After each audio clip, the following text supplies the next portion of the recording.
From the shores of Malibu where the waves are pumping, to the Great Wall of China and back to the streets of Jacksonville, Florida, where the UFC is coming. We are live. This is It's Time Radio, the show we talk about what you think about but may be afraid to voice. Do not worry, we will voice it for you. We talk about everything on It's Time. Sex, drugs, rock and roll, UFC, politics, film, TV, you name it, we talk about it. And on today's show, of course, I have, as usual, my co-host, my producer, TJ DeSantis. TJ, how are you?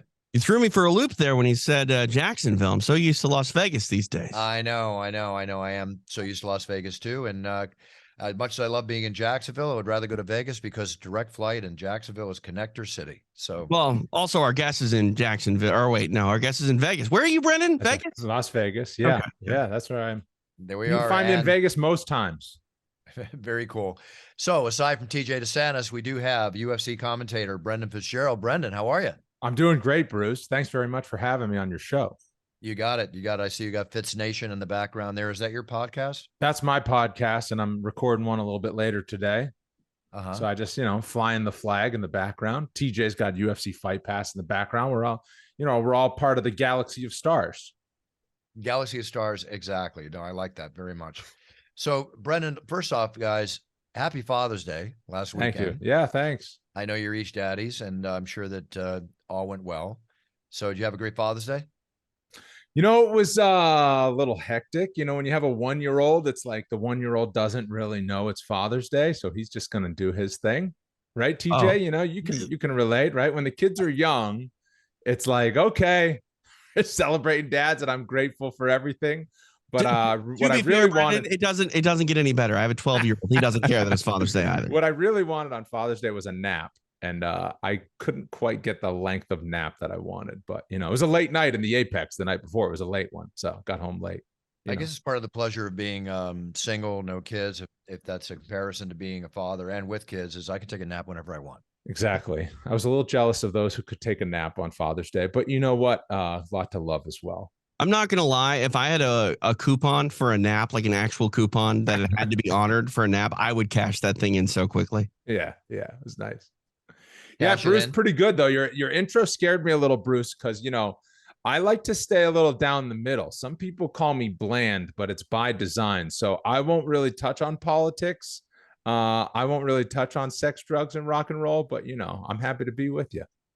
Well, touching on sex, drugs, and rock and roll does not necessarily mean that you're touching on drugs. On the other, yes, exactly. I'm sure you listen to rock and roll, and your child didn't come from nowhere, so it's all good. Well, I just mean, Bruce, I'm not as big as you.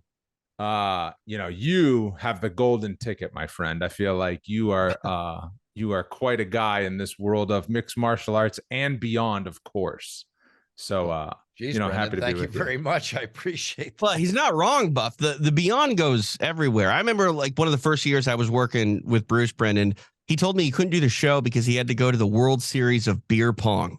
And I'm like, first off, what? I turned down a UFC for the World Series of beer pong? No. It wasn't a UFC you turned down. It was a podcast. You couldn't do the week's show, the It's Time podcast, because you were traveling to apparently say it's Miller time or something like that. I don't know what you were doing at the World Series. I don't know. It's beer pong. I was the voice of beer pong, which actually, it's funny you mentioned that because when they came at me for beer pong, and this sounds really crazy. Okay, this is back 10, 12 years ago, maybe more.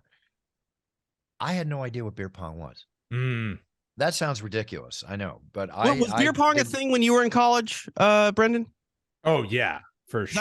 I didn't go to college and I didn't drink, so I never played beer pong. Yeah, I was a pretty good beer pong player there for a while. A lot of practice. Yeah, it was a big thing. I don't know when it started. I graduated high school in 2001. And it was a big thing when my sister, she was 2 years ahead of me. I'd visit her at college. And I'm like, what is this game? You throw it's like when you're a kid, when you're in high school and you want to drink underage, you're not really focused on the how. At least for me, it was just like, just get it to me. Then you're like, oh, it's like encouraged and you're not trying to hide it. You're instead celebrating it and playing games around it. So yeah, no, beer pong was quite a thing, especially in the Northeast. I don't know if it's bigger in some places than others. Here's the funny thing about beer pong. When I worked with the World Series of beer pong, they gave me an authorized official beer pong table, right? Mm-hmm. And it's been in a box in my storage in my garage forever. And just last weekend or the weekend before was my godson Henry's graduation from high school. So of course at their big graduation party, they all wanted to play beer pong, right? Yeah, yeah. And good old Uncle Godfather Bruce happened to have a brand new official beer pong table in the garage, so it finally got usage too. An official one. Yeah, that's An official fantastic. one. What Full a present. regulation Yeah, specs. what a present.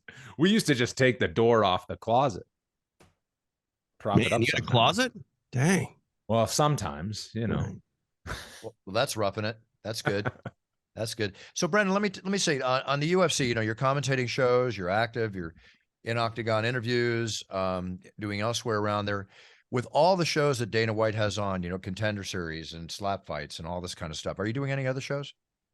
I do UFC shows. I do the Contender Series. Those are like my live play-by-plays. And then I do the gambling show on UFC Fight Pass called UFC On the Line. And, Are you doing that with John Anik?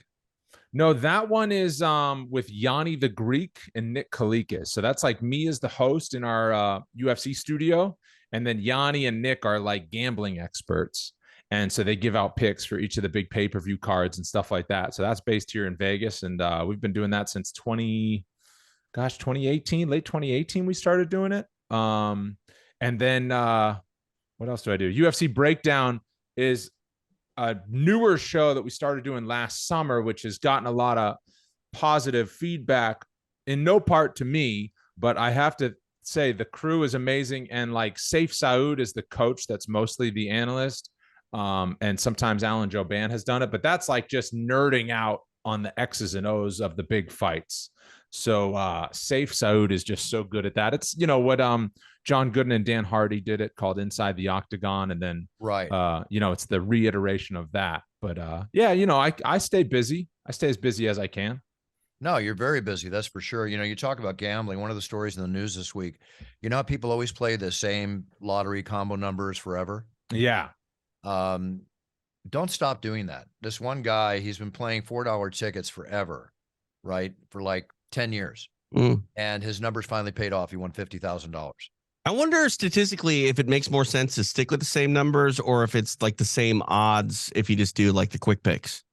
I think it's probably the same odds either way. I would think. I don't know. 50,000 though. I wonder if he was playing it for years, did he even make his money back on 50,000?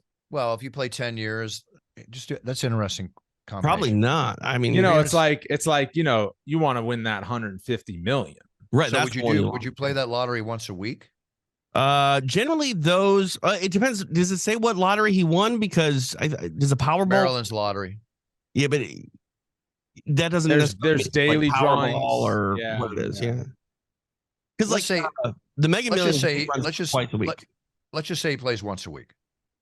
Okay, so 52 weeks a year. $200 a year. So, you know, he probably made out on the deal if it's he made out. He's only spent about $2,000-3,000. So, you know, good for him. He's after he pays his taxes, he'll have like, you know, 25 grand left over. So, what about you, Bruce? You buying lottery tickets? You know, I remember back when it first started and the lottery hit like 100 million or whatever, I went out and bought like $200 worth of tickets, you know, and go through them all. I don't as a rule, but I will say that as a rule, if it's like $500 million or something and I'm in the local store down here, why not go in and drop a $5, $10 tickets? I'm not going to buy 100 of them. It's like if you're going to win, it's your chance. Then 2 or 3 should, you know, make the payday off. I would suppose. Yeah. No, I'm not a lottery guy. I used to buy scratch tickets when I was a teenager, but you know, that's about it. Those teenagers. I remember one time when I was younger that at this gas station gave my dad and I like a whole box of scratch tickets. And it was like literally like 200 of them. And I scratched them all up. We won like $30. And I go, this is just too much work. Yeah. My mom won $9 grand on a scratch. Oh, nice. Yeah. That's nice. That's how I got my first computer. I had, that's great. Yeah. That's a good score. I think I had one ticket that was $200. That's good. Yeah. Enough to hook you for a few more years, you know? If I'm going to gamble though, cause I feel like the lottery still is a form of gambling. I just rather go play blackjack. It absolutely is a form of gambling, but you know, I'll tell you the closest I ever got to, I remember that the lottery hit big and I checked my numbers and I got a very large prize. I mean, it was like large. Problem was the ticket I was looking at was the week before. Oh no. Yeah. It's like I looked at it a week later. I Dang. thought, oh my God, I hit it. I've seen those like police stings on the news where they bring in winning tickets into the gas station and then they have them scan it to see if it's a winner. And the cashier's like, no, you didn't win, but like it's low key like $500 and they're pocketing all the money. That's a dirty trick. That's dirty, right? Yeah. But I mean, a lot of people, I hate to say this because you should never be taken advantage of, but you kind of get what you deserve. If you're that lazy, you're not even going to look at it. You're not going to do the task of checking to see if you won. You should have handed it to somebody. Did these win? Yeah. Just give me your money instead, please. People used to do that. I used to work in a sports book out here in Vegas. I worked at the Wynn Sports Book and at Bally's too, before I got into TV. And some people would just come up with a bunch of horse tickets or just like a bunch of sports tickets or whatever. And they would just like hand us this stack and they're like, can you see if any of these won? And now there was like two things. One was like, they knew that they were all losers, but they hoped that the computer somehow made a mistake, which did not happen. That's not how Vegas is built. And the other is some people would just go around and they'd pick up tickets on the floor of the sports book. And then they just like go up and either way it was pathetic and it never worked and it was annoying. Did you ever have someone Go ahead, TJ. Sorry, I was just saying, did you ever have someone come up with a whole bunch of tickets printed to ask them to be scanned that probably was just so hammered drunk when they made the bets that they have no idea? Yeah, that happened. Okay, I bet. Yeah. But, you know, if you're generally they're all losers. You know? There's a movie out, I think it's on Netflix or elsewhere. It's called Jerry and Marge Go Large. And it's with Bryan Cranston from Breaking Bad and the fine actress Annette Bening. And it tells a true story about how this man basically worked and learned how to manipulate the lottery system in Massachusetts by exploiting a loophole that he found. And together they won over $26 million on the Massachusetts State Lottery before, thanks to the overlooked loophole. Yeah. Wow. 26 not million. in jail. Well, there you go. Not to my knowledge. I remember it's a true story, long married couple. But anyway, it's very interesting. I watched it, and for some reason I can't remember if they went to jail or not, because I think it wasn't like they were doing anything wrong. But just check it out. That's Jerry great. and Marge Go Large. Yeah, it's like if it's not illegal, then what do you get them on? They just figured out the angle. Tax evasion. The mathematics. On years. Well, there you mathematics, go. whatever, or something. They figured it out somehow. You know what's interesting about that stuff is like the people that get basically their lives derailed after they win that jackpot, or they come into that money through the lottery and it's just like, before too long they have a coke habit and everyone took them for everything and they've got nothing left. Well, there was a study done that if a lot of lottery winners, after the novelty of the money wears off, they return to their same level of happiness. So it's like whatever your baseline is, you return to that. It doesn't matter if you have 100 million in the banks. If you were a stressed, unhappy, negative person, you will be that again. You'll just be that with a little more money. Right. You see, then you got to wonder if it's worth money it. Doesn't anyways. cure all. Well, there's the adage that money doesn't buy happiness, which I agree with, but money does buy convenience. And I don't know about you guys, convenience makes me really happy. If I could never do laundry again, I would happily pay all the money. Yeah, well, for $100 million, you can hire somebody to do your laundry every day. So that's what I mean. So like I'm with TJ on that. All right, here's a question for you. Two choices. Personal chef, personal trainer. Which one? I'm going chef.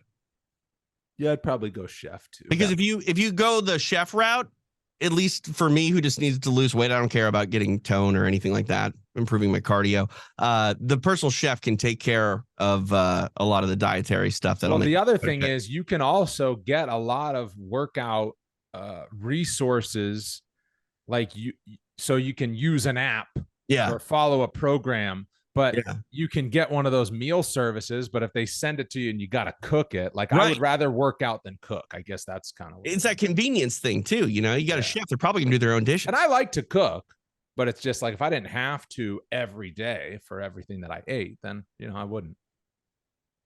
At what point would the personal chef Brendan look at you and be like, I'm not making that? Like, I know this is your request. Like, no, I'd keep it simple. What is that one dish? What is that one dish you're embarrassed about?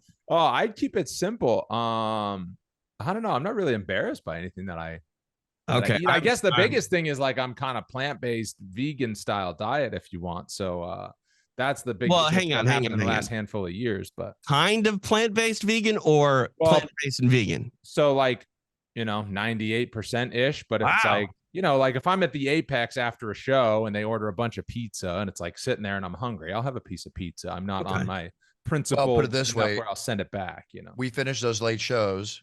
Hotels and room service is a rule these days. A lot of places around 10 or 11, or have no room service whatsoever. We get out of those shows at midnight, 1 o'clock. We have nowhere to eat. Yeah. We're victims.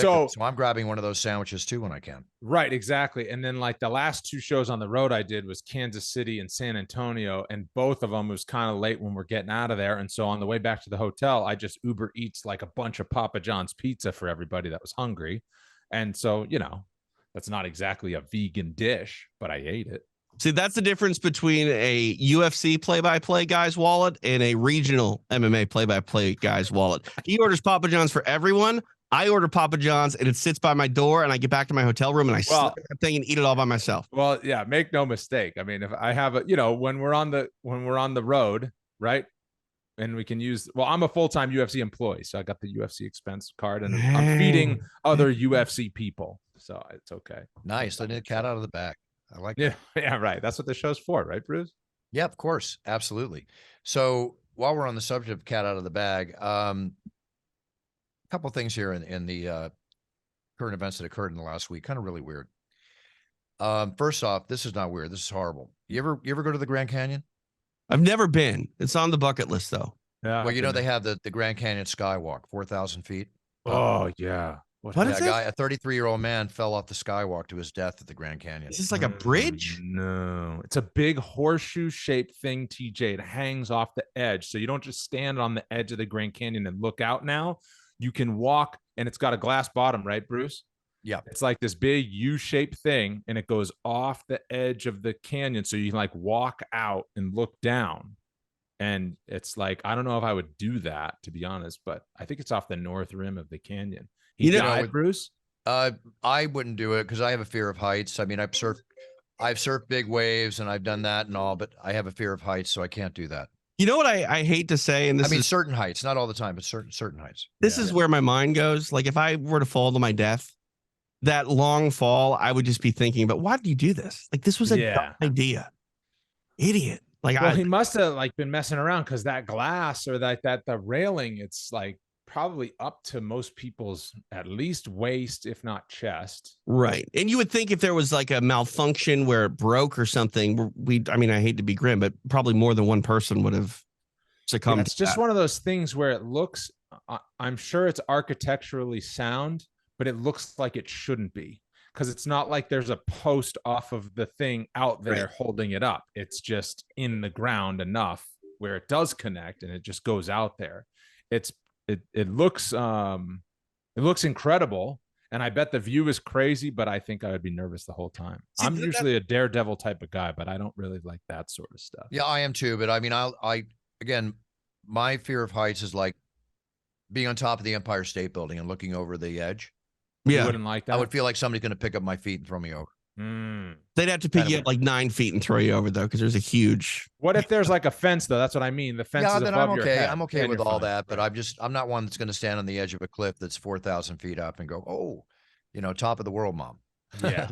See, not exactly my envision. Although I've skied down, 13,000 feet up, whatever it is, skied down. You got skis on. Double diamond skis. Yeah, I mean, I'm on the ground. You're in control, right? Like you're in control of that. Like I would like to think so. I would like to think so. Here's the thing. Like I hate flying. I've gotten used to it. I have no choice in the matter. But I hate flying, and it's for 2 reasons. One, it's just not natural for a human being to be in a metal tube that's traveling 500 miles an hour in the sky. But 2, like same reason I don't like riding shotgun in a car. Like I want to be in control. I don't know how to fly a plane, obviously, so I shouldn't be in charge of flying the plane. But in my head, I'm like, if this thing went down, I at least want to have some say in it. You know what I mean? But, I've learned. I've never had a problem with flying, but to that point, I like to see out the window. Oh, I'm a window guy too. Yeah. Yeah. So like if you're on one of those big flights and you sit in the middle, or even sitting on the aisle and somebody has the window closed and you're descending, but you can't tell, I don't like that at all. I need to know where the ground is approximate to like when we're landing. That's exactly right. Yeah. I have really freaked out. Sleeping, waking up when you hit the ground. Not good. Yeah. I have no problem with any of that. What I do actually is when I'm in a plane, I like to keep my eyes closed and see if I can judge it and call right the moment before the plane hits the ground. Oh, that's fun. Yeah, so I that's mean, like a little thing I do. You know, I you- have no planes. I have no problem whatsoever. yeah, because I'm you not fly worried about business planes at class, all. Buffer. What? You fly business class. You get all the perks. Well, what can I tell you? I mean, he knows how to make a good You gotta contract. grab what you can get. Matter of Right? fact, Brendan, you need to be fresh for shows. You should be flying business class also. Although I am. oh, good, good, good. This trip Yeah. to Florida Right. is the Now I feel connecting like the city. outsider. You got to renegotiate your contracts. I don't have contracts, Buff. Well, then you got to get contracts and make sure everything's in stone and black and white. My That's the God. key. Hey, Buff, do you have an agent? You're I looking at have him. a couple of agents that do things for me, but not exclusive. I don't put my career Wow. exclusively. We've done this show for 13 years, and that's the first time he's ever said that, Brendan. What? I always ask him, like, who's your agent? Like, right here, you're looking at him. That's Oh, all you are the looking at standard him. answer. No, I handle my own career, but I have a relationship with a couple of agents out there that if they want to bring deals to the table, they can, and they'll be commissioned properly. But I will not put my career in the hands of anybody because, unlike myself, as an example, the way I managed my brother Michael Buffer's career for 30 years, I'm very passionate about it. I know how to sell it. I mean, I know my product better than anything. And agents, I've been in those meetings like in Entourage where you walk in and you've got 10 agents around a table and they turn on the video screen in front of you, and this is what we're going to do, and that's what we're going to do, and this is what we're going to do. And then they don't pick up the phone. They wait for the phone to ring, right? I'm a very proactive guy. You know, I'll go after deals. I make them happen. So nobody's going to represent me unless they have that kind of tenacity and that kind of passion for what I do. But when you talk to the UFC, you negotiating that, or somebody else doing that? I negotiate that myself. Oh, there you go. Yeah. You know, I mean, I'm not blowing my horn or anything, but just, you know, talent should not represent themselves as a rule. Yeah. But No, I I have the don't. ability because of all the years of being a manager and dealing with agents that I have no problem handling my own deals. Yeah. And even when I have people negotiate the deals, because I have other people that are out there that I work with, I'm always involved in the financial negotiation. See, Brendan, I think you're lucky because you were a TV guy before you were an MMA TV guy, and I was not. I was a radio guy, a podcast guy, and then podcast became TV. So I guess I'm kind of a TV guy. But like when I've tried to get some representation over the years because I agree it's easier if the talent isn't the one going to the negotiation table or even trying to find work. But the issue is TV guys, TV agents, they tell me you're an MMA guy. And then I go to an MMA agent. They're like, I don't know. Like I can't call a matchmaker and get you a commentary gig. So it's tough. Yeah. The MMA, it's very, like I always caution people ask me all the time. They're like, how do I get your job? And I say, well, you gotta love sports broadcasting as much or more as you love the UFC or MMA because there's no slam dunk that you're going to rise the ranks and then just call UFC fights.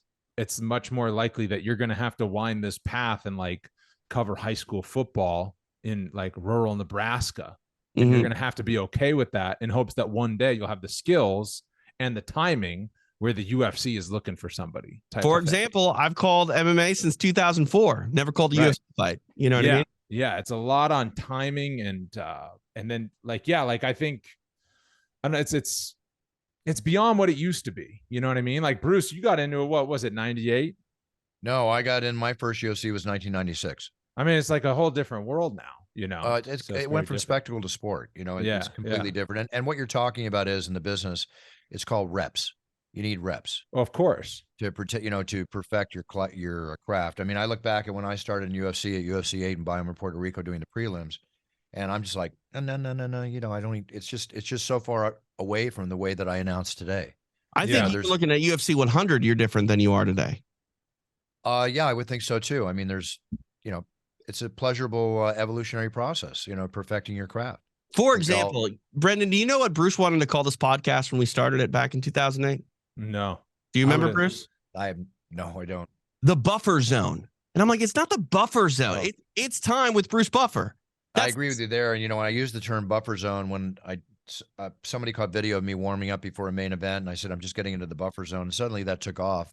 So now if you go to millions.co, you know, my company where we brand people and sell merchandise and everything, we created a bunch of buffer zone merchandise. I don't hate on the term buffer zone. I think that's a thing, but the fact that you like, don't get me wrong, It's Time was a thing, but it wasn't as branded as it is now, Bruce. Like, no, It's Time was anything. nowhere near as branded back then as it is now. It's taken off very heavily. It's been growing for years and years, but it's really taken off in the last few years internationally to a very large extent, which is why, you know, I have the cologne and the bourbon and all this kind of stuff marketed, you know, with It's Time and the toiletry lines coming out. You got to know in business, you got to know when to market, when to release. It's like in my biography, had I released that last year versus, you know, 10 or so years ago, it'd be a totally different story, even though it did very well back when it was released. It's like the old saying, don't shoot till you see the whites of their eyes. You got to know marketing, you got to know timing, you got to know branding, and basically have that theory of BSC that I talk about in my book, you know, ball, skill, and confidence. I mean, you need that 10, 20% luck factor to make things happen. But I also think that it sort of finds itself, if you will, the branding aspect of things, because I mean, I'm sure you're aware of this, Brendan. You look around, you know, other mixed martial arts promotions and other commentators, and a lot of people adopt a gimmick. And like, I despise gimmicks out of play-by-play guys, you know, because it's not the same thing over and over again. I don't feel like a call should be so static you just press the button. It needs to be authentic and genuine. And if you force the issue too much, if you come into it with the idea that I'm going to say bing, bang, boom, right in the pooper every time someone gets knocked out, it's going to be terrible, right? I agree with you 100% without naming names, right, TJ? But yeah, you know, that's something that I don't know, I've hesitated against. Like, even I've been told, like, you should have something that like is something you say. Annex says Dateline this. Right. See, I call those things like continuity. It adds continuity. Yeah, that's continuity. Those are not like, I don't want to say they're more staples than gimmicks, if you will. Yes, exactly. I don't want to say it was a gimmick. It's just it's almost trademark line, sounds too gimmicky or whatever, but it's just something you say often. And there's a difference between a gimmick and a trademark thing where it's like, yes, people know this, they want this, they know what they're watching. Then I guess mine, the only thing I've said repetitively, and it took Zach Candido, our VP of Live Production, to tell me this, is I'll say hello to whatever. And so I'll say hello to the newest contender from Mexico. Say hello to a new top 10 contender. Like, I've said that over and over to the point where it's on some highlight, like they use it on features and stuff like that. Yeah. And I never even knew it was something that I used often. And then he like pointed it out. He's like, you should keep going with that. That's like a good, he's like, don't overuse it, but like on like a main event walk or after a big finish or whatever. Like when Chikadze, the one that's off the top of my head is when Chikadze knocked out Edson Barbosa. And he like was, you know, then it was a real contender after that. And I said it in there was some atmosphere in the Apex for that one. But yeah, you got to be careful, and you can't force things. Bruce, like, you market a lot of stuff, and like you have a good eye for business, as you just said. Did you find they came to you, or have you chased them down? Both. What do you think's more effective? Both. Because it's like, if somebody comes at you with a product and it fits your business acumen, it fits your mission plan, and the people are high quality business people and the product is good, then go for it. Yeah. Right. But I want to be involved in the marketing and the development and everything. So the cologne is something I had on my list for years, and toiletries, and the bourbon too. Pardon me? The bourbon too. You were talking about whiskey and stuff. And yeah, I was about to go into that too, but starting with the cologne, I was looking into, you know, different avenues when I was contacted by a top company in the world, strangely enough, that, you know, wanted to come to me for it. So it was like a meeting of two minds at the same time. Right. And the relationship is magical. It's incredible what we're doing. You know, the cologne right now, I don't know if you know, Brandon, but the cologne is the top seller on Amazon in the USA. Congratulations. And also it's like in the top 5 in the UK, and we just released it in 30 countries in Europe, with more coming around from Australia to Canada to Asia to everywhere. It's all on the list. And it'll be followed by a bunch of toiletries. So I have an amazing team to work with, which is key. You can't do everything yourself. You need a team behind you. The bourbon, on the other hand, I found out people that were making a bourbon and that met with them and chased them down. And that all grew into an amazing kismet chemistry. Yeah. But then there's other things like when I did toys for Let's Get Ready to Rumble, or, you know, if it's time branding, whatever, I go to trade shows, you know, and I look at all the booths and who's the top maker, who's got something that really fits the brand image, right? So you just don't want to take every deal that comes across the pike. I mean, when you're starting out, of course you want to, because you want to make money. But when you get established, you want to make the right choices, because the wrong choice can be negative. Yeah. And affect everything that you do. So you always want to make the right choice. I'm just reaching a certain tipping point where some people will email me for social media stuff, and they're not like looking to design something around me like they are for you, Bruce. But some of the emails are a little weird. They're copy and paste, you can tell, because I got one recently for a beard care company that wanted to send me beard stuff. And I was just like, do you have me confused with like Michael Chiesa or something? I don't have a beard. Like, this is about as long as I go. So, you know, we'll get there slowly but surely, maybe. Yeah, you will. Don't worry. Unfortunately, make sure it fits your brand. And of course, yeah, that's the thing. Yeah. When you get those kind of emails like, oh, Facebook will pay you $5,000, da da da da da. It's like there's too many of them. I don't even answer them anymore. Yeah. But again, it's all about where you want to go. I've wanted a beard my whole life, and I finally can grow one now, but it's all white. When I got here, it's bad. You're only 5 months away from that. You're 6 months away from that really working out well for you, TJ. Christmas. Ouch. All right, another story in the news that came up here. Bebe Rexha, the singer. Yeah. I don't know. She's on stage, right? And a phone flies through the air, hits her above the eye, cuts her eye, and they had to stop the concert. And, you know, I don't know where people are thinking these days that the fan that got arrested, right, in the audience claimed he threw it because he thought it would be funny, and she would pick up the phone and start taking pictures with it and give it back to him. This is the only reason why I went under the table in Mexico City and felt a little justified, because the beer was not in closed bottles or anything like that. The beer was not the danger. Now, I didn't feel like getting beer all over me that night, but I did think if somebody was really pissed off and they threw a phone from 50 yards away or whatever it was, that can do some damage. And so I was just like, you never know what people are going to throw, but obviously a phone is what like everybody has to throw. And, you know, the beer would have just been an inconvenience, but man, yeah. I've called some regional shows that get out of hand. One ended up in like a full blown riot, and I didn't have a sturdy enough table, Brendan, but I don't ever foresee this happening in the UFC. But if you do need to ever get away from like crazy fights in the crowd, the best place inside the octagon. Inside, yeah. Inside the octagon, or you're back against a wall, so you only have to face three directions and nothing's coming up from behind you. So that's the thing. When I was sitting under the table, I was like, I can look out, nothing's coming from behind me, and I can look up to the screen in the corner and call the show. And I would much rather call what was happening, which was not much. I would much rather get shit from people online about crawling under the table than take a friggin' chair to the head. You know what I'm saying? Yeah. Phone, chair, whatever it is. Yeah, I don't want to be Baby Rexa. Seriously. No, you don't want to go there. Listen, it's just the world's just getting crazy. It's not even funny anymore. It's getting crazy. Bruce, do you think that it's getting crazy?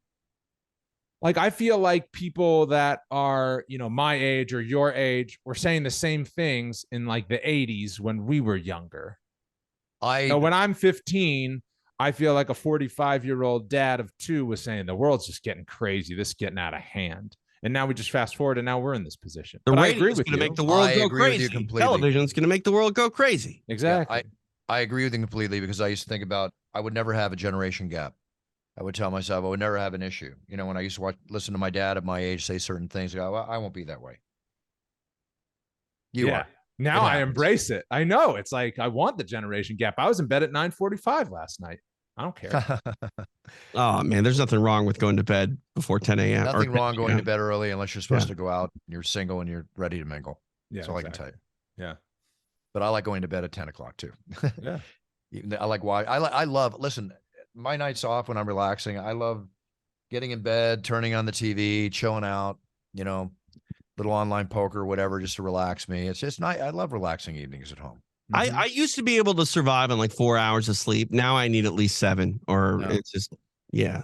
Can't go there. Can't go there. Hey, Adele bought Sylvester Stallone's mansion, right? Paid $58 million for it. Ooh. But she was going to dump the deal if he didn't leave the Rocky statue by the pool. Wow. That's and cool. he did. He did. He said he's happy. Where to was see that? LA? Yeah, it's LA. It's Yeah. over here in I don't want to say Hidden Hills. It's a certain area that's near Bel Air. Yeah. Big estate. But Hey. yeah, honestly, if I bought that, I'd want to keep the Rocky statue too. Hey, so the US Open was just at LA Country Club, and I went on Zillow and I was just looking around the houses that I saw on TV there, you know. And there's a house for sale on the course, Bruce. Maybe you can get involved in this. It's like $150 million. Oh yeah, I'll just jump in tomorrow morning. Thank you. That's what I figured, you know. But think about the Airbnb revenue that you could make off of something like that. Well, you got to find somebody that can rent it first. If it allows you. Oh, I mean, well, you're in a planned community probably, so that's probably a little bit harder. But those huge houses, man, they make a lot of money on Airbnb. Yes, they can go like 30K a night. Yeah. 30K? Push it up, my friend. Yeah, maybe. Push it up. You know, push it up. it is. I mean, I think, and I could be off, but Jay-Z and Beyonce, they're in town. I think they're spending like $65,000 a month for a place in Malibu or something. Some celebrities I heard. I mean, it's crazy. When you got a lot of money, it's crazy. You got a lot of money, you can do what you want with it. But speaking of a lot of money, you know, these fishing, these contests, they bring in a lot of money, right? So if a fishing crew just lost over $3 million in tournament prize money. They captured a 619-pound blue marlin, and they were disqualified because a shark or other marine animals had, bit it on the way back. No. 6-hour plus fight to get it. On the boats returned to shore, they cheered them on the whole bit, but they were disqualified. Do people eat marlin, or is that just like specifically a trophy fish? I think it's a trophy fish. I think it's a trophy fish. Which is a shame that you catch a big fish like that for a trophy. Yeah, I saw someone, as one of the like Facebook reels the other day, I saw someone catch a great white shark off the shore. Yeah, I saw that. Crazy. Which is an endangered species, even though they kill people. It's not endangered. Sharks are not endangered. I thought that the great white shark was considered endangered species. No, I looked it up because I thought of that, and they're not. They're not. There's some shark advocacy groups out there that would like to. Well, the ones I don't want to see is when they're killing sharks in Asia just for the fins. Well, dude, like there's no reason to take a shark ever. There's not. No. So just cut the line. Don't even bring it in. Like, dude, you want to lose a digit? It's like killing a bee. I mean, they're part of nature. They're they're a very needed part of nature. Bees are, we're all going to die soon because there are no bees. I'm being hyperbolic. They've said that. They said that's crazy. Hey guys, Will Chamberlain's rookie uniform just sold $1.79 million, which set a vintage record for a vintage uniform. Number 13. Minimum bid was 200,000, went for 1.9 million. Are you a memorabilia guy, Brendan? Not really. Actually, I had some in my office here, and I got rid of a lot of it because I was just like, I don't know. After a while, it just gets too cluttered, and I liked a more clean look. So I have these UFC gloves. The clean look. Yeah, I'd rather have a clean look, and then I like memorabilia. It's cool. I find it somewhat cool, but I don't want it myself. I hear you. Yeah. There's a guy on TikTok. There's a social media guy who's a Toronto Maple Leafs fan. And like the way he watches Maple Leafs games in his man cave, and there's like 600 jerseys on the wall, like no joke. And he's wearing a helmet. He's one of those guys that gets the game worn everything, right? I'm not one of those guys. I used to be. Like when I was a kid, I would have told you like, oh, wouldn't it be cool if I had a room like that? Now I'm just like, no thanks. Yeah, I want the weirdest MMA things I can get for memorabilia, which is not much. Like I got a belt that Jeremy Horn won in 1998. Like that means something to me. But like fight shorts or anything like that, like I wouldn't say no if someone offered them to me, but I probably would have a hard time like having it just sit around. I'd probably get rid of it. Well, what I like to do is I like to give it to fans because I never realized this before the pandemic, but once the pandemic started, I was just like, gosh, I really miss the fans. And then I was like, when we get back into crowds, I'm going to start giving stuff away because I come across stuff all the time, right? Like hats or T-shirts or whatever it is, Honestly, don't recommend that you give stuff away. I think you should keep stuff. That their UFC memorabilia is worth so much money, and more so. You're throwing away dollars that you can sign. Yeah, but I'm talking. Yeah, but it's like it's kind of slimy though. If I get like a free hat from the equipment guys in the back to wear on like stage for a ceremonial weigh-ins, I'm not gonna sell it. So what I do is like I give it to Bisping, and I'm like, "Hey, Bisping, will you sign this?" And he'll sign it, and then I'll go give it to a fan. And it's like it makes that's their whole cool. event. You know? See, this is the difference between Brendan Fitzgerald, no offense, Brendan, and Bruce Buffer. When Bruce Buffer has his, octagon used cards, they sell for thousands of dollars. Right. When Brendan Fitzgerald, you write something down on a piece of paper. Hey, it's cool. Yeah, but like Bruce, like I don't mean it's slimy in that. Like what Bruce is a big celebrity. He can get that stuff. Right. I'm not gonna like. Hey, I'm just Bruce, but I appreciate it. It's all good. Oh, like I'm not gonna get this UFC hat that I've had. I sit next to Bisping and Cormier, get them to sign it, and then put it on eBay. To me, I'd just be like, well, because I'm buddies with these two guys. So I did that last year in San Diego. I had Bisping and DC autographed this hat that had been sitting in my closet for like 2 years. And I went and I saw this kid who was like 15, who was like there an hour before the first prelim started, and I gave him the hat. The amount of shit that you would have gotten, gesture. Brendan, if you sold that online from those two, DC and Bisping, not worth the money that you would have got. Yeah. No, that's a lovely gesture on your part. I think that's so very, here's a UFC 25th anniversary glove. And as we know, Daniel Cormier became the heavyweight champion with these, not this glove, but that was 2018. So it's just like, I've thought like, oh, okay, I could get DC to autograph this and find somebody who's a big DC fan and give it to him. So you never know, fight fans. Go to cool stuff. You might get a present. Listen, the fact that you gave that to a kid, very cool of you. Yeah. Very cool of you. Now everyone's going to come up to Brendan asking for free stuff. Yeah. Have fun at UFC X, Brendan. So I look forward. I have a closet full of some stuff. I'm going to give away some stuff. We'll see. You'll see it live and in person, TJ. Perfect. Give it away, buddy. Give it away. All right, guys, we're going to tune on the show here. Let's see. A demo tape that launched Prince is up for auction too. That's going to go for some big money. His actual original demo tape. True story. See that Prince, the artist. Prince demo tape. True story. My mom cleaned his house twice. Yeah, I remember you talked about the show before. That's so cool. Yeah, I played Little League across the street from Paisley Park. Really? I never understood how great Prince was until like I was an adult. When I was growing up in the 80s, I was a huge Michael Jackson guy, and everyone was like, oh, what about Prince? Or like, Prince I knew was in the same like orbit, like major hits, mega star. And I just like never even acknowledged that he was that big or good. And then like when I was like 25, I'm just like, Prince is pretty good. See, I'm kind of turns out he was pretty good. I'm kind of with you in that because like he lived in the same city as me. So I just thought he was a local guy. You know what I mean? Normal guy. Right? When he first came to California, there was a concert. He was out here. He was opening up for a big band. He was laughed off stage. Every big act has that. Like apparently the Rolling Stones played this little club called Danceland in Excelsior, Minnesota, right off the shores of Lake Minnetonka, where I grew up. And they apparently got booed off the stage. And Mick Jagger went to the pharmacy and bought a cherry Coke. He didn't get it. And he wrote a song, "You Can't Always Get What You Want." I feel like that is for every band, But I don't know if that's true or not. I love those kind of stories. You can't be a legend from the start. It's true. And Bruce, are misunderstood, right? Well, Bruce is fantastic, but I would think that Bruce could even agree. You're pretty great now at Octagon announcing compared to your first one. Not that it wasn't fine, but No, like I said, it's an evolutionary process. All right, guy, I really appreciate all the compliments, guys, but throw compliments back at yourselves. You both do a great job. We all do the job we do.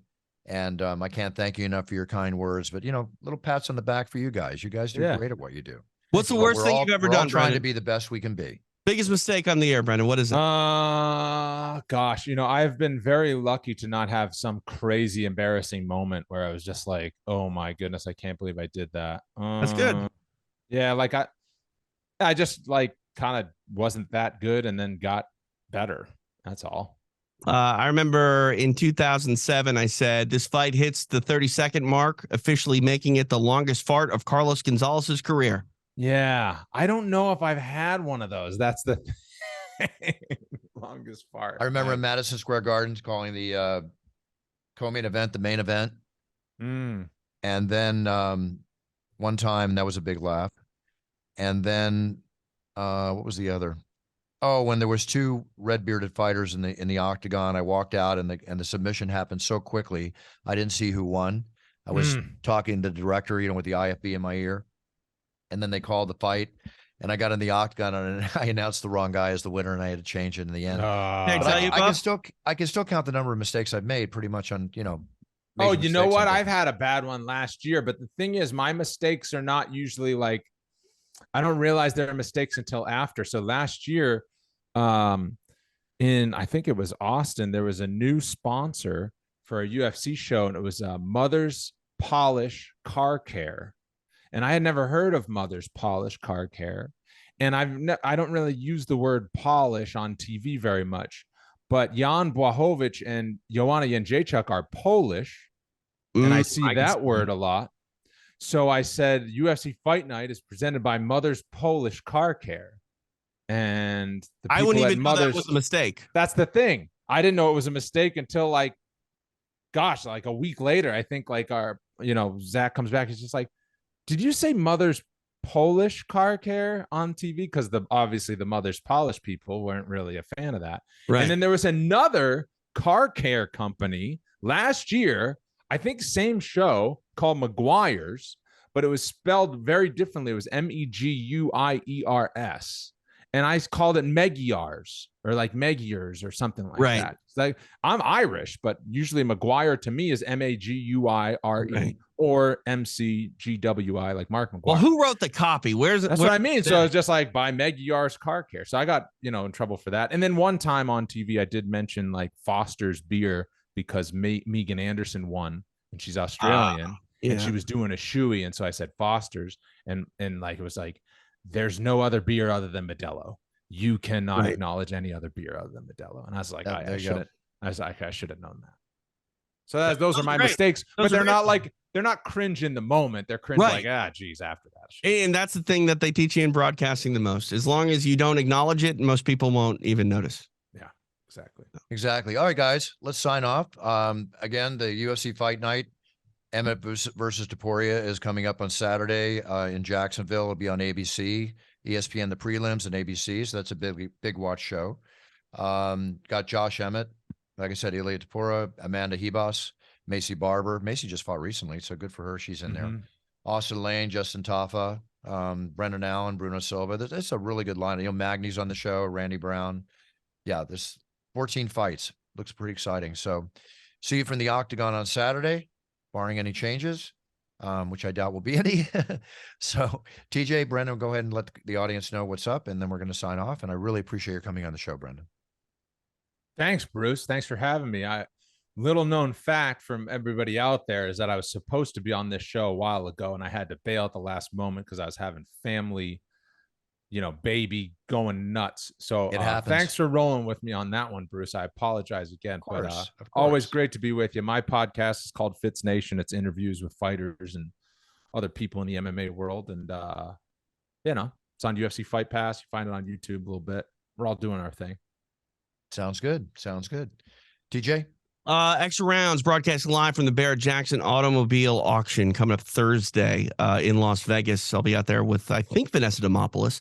Misha Tate is going to join us. Some big things popping off there. I believe it's at the convention center. So if you're in the area and you want to come out, please do and say hello. They're trying to get me to drive a car. I told them that I would destroy that car by accident because I don't know much about cars. And if it has a clutch, it's just a bad idea. So hopefully I'm not hitting you up, Buffer, for a build to the Barrett-Jackson people because I destroyed one of their beautiful cars. That's okay. I would just go for it. Go for the experience. See how it pans out. Yeah, I would do it. I don't want to get sued. All right. Well, Brendan, always good to have you on the show, and we'll have you on again. Really appreciate everything and all the great work you do for the UFC. It's as it is with everybody, in our team. It's really great to watch your own evolutionary process and where it's all taking you, because the world's all of our oysters. Just got to make sure we play the game right. Well, Bruce, I met you at Madison Square Garden back in 2017. You were nice to me from day one. I never had to prove it to you. Before I was even on TV, you were already very nice to me and welcomed me as part of the team. So thanks for everything over the years, and I'll see you in July. Certainly my pleasure, Brendan. I'll see you in Vegas in July. TJ, probably won't see you in Vegas, but you'll be in Vegas, and I'll see you when I see you. I think we're doing a show from UFC X potentially, so I hope you see me. Oh, that's right. We may do the podcast in there. We'll figure all that out. All right, guys. Thanks. Have a great week. Everybody, enjoy the show this weekend from Jacksonville, Florida on the UFC. Set your goals, write them down. So when you step on that yellow brick road to success, you're knowledgeable and you perform and be the best you can be. Because whether you're first, second, third, champion, or 10th, you're winning if you perform and be the best you can be. Believe in yourself. Be a role model to your sphere of influence. Big cheers and no fears forever. Have a great week. Buffer out. Take care, guys.